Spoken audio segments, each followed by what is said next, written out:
Hi guys, we're gonna make a sweet potato pudding, classic English pudding, and we're gonna add also some plums into it. Let's get going.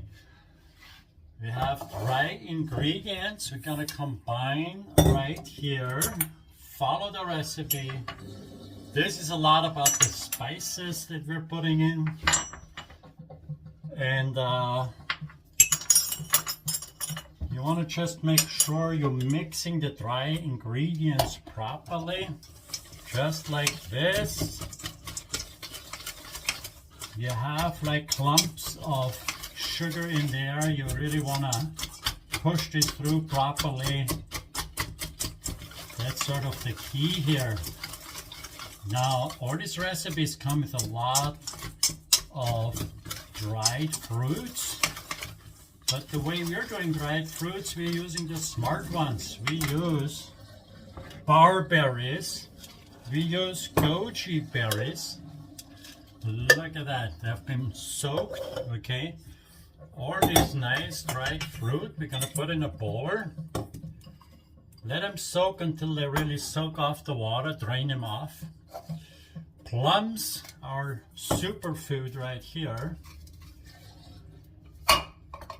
And so we have a little bit of the orange that I made myself. We're gonna mix all that together. Mix those dried fruits for us properly. Off goes a little bit that mandarin here. In goes the cashew butter.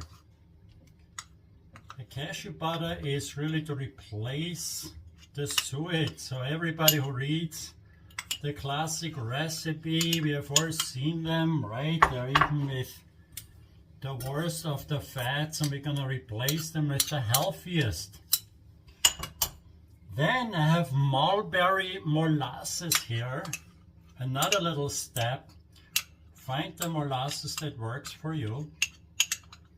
Okay, I'm gonna mix that through a little bit. I mix a little bit every step because, of course, the cashew butter likes to be tossed through properly.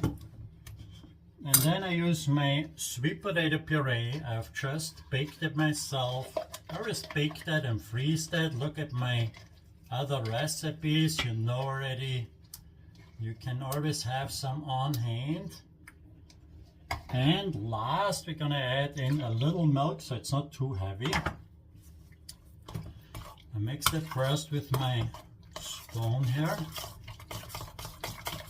And then I even use a whisk because I want to make sure this gets properly mixed in. Here we go. All right, this is the most important step, that you really mix that properly. And as always, we pour the wet ingredients in the dry ingredients. You mix that properly through. And then you have two choices. The classic pudding, we're always steaming, right? Here we want to incorporate all the flour. By the way, I use chestnut flour in this recipe. You can use whole grain if you like. That will work just as well. The key is to really mix it through properly, and this is why I just use the whisk here. Okay, clear it off. And then we have a pudding form, right? In England you have like a proper casserole for this. I'm using a very simple bowl here. I put a few drops of the olive oil in there, and I'm just getting that everywhere. Now, if you're not sure, you could, for example, use a plastic. I'm scared of microplastics, so I don't do that. I use just a little bit fat. People use vegan butters. I'm not a friend of that because that's the cheaper fat. I don't really like that. I prefer olive oil if I use something like that. They just use very little. Okay, so here's my batter. And I'm just gonna put that right into the bowl. have so it fits. Don't make the bowl too large because it's not gonna fit. Here we go. So this kind of recipe is all about setting it up. So you have all the ingredients ready. And then once you have it like that, it's very, very easy. I pushed it in all the way now, all around, just make it flat. And we're gonna steam that now. The steaming is a very simple pot I'm gonna use here. Here, it's flat. There we go. There we go. And then all I'm doing here is I have a pot with water. I'm gonna cover this up with foil and we're gonna cook that slowly. Steam it for 3 to 4 hours. Make sure you don't run out of the water. And then we're gonna take a look. Bring some water to a boil. Cover your pudding and tie a string around it so you can actually insert it into the water. Just like that. And then you can take that string out easy. My spice plum pudding has been cooking for 3 hours. Let's take it out. I have a nice little string attached here.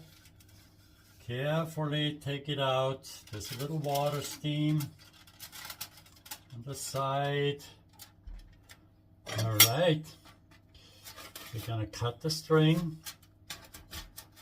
There's a little water accumulated on top, so I'm carefully taking that off. Paper off, make sure you don't get any water in there. I help it loosen up on the sides here a little bit. I'm gonna go in with that spatula all around. That's working for me always. Make sure the bottom is loose. Okay. And now we put the plate over it and we flip it around just like that, and there is my beautiful, stunning plum spiced cake. All right, so we're gonna dress that out, guys. I've made a beautiful date caramel sauce. The recipe is right there. Look how beautiful. You could strain it. There's a little bit of the date fiber in there. I leave that on. I'm gonna just drizzle that right around my cake. And I have chantilly cream. Chantilly cashew. Chantilly is much lighter. It's supposed to be a little bit runny. So we're also gonna drizzle that right around the cake. Just like that. Soak it on top with the caramel sauce. It's really nice. As you cut a slice, you can get a little bit drizzle on the slice. I see you next time.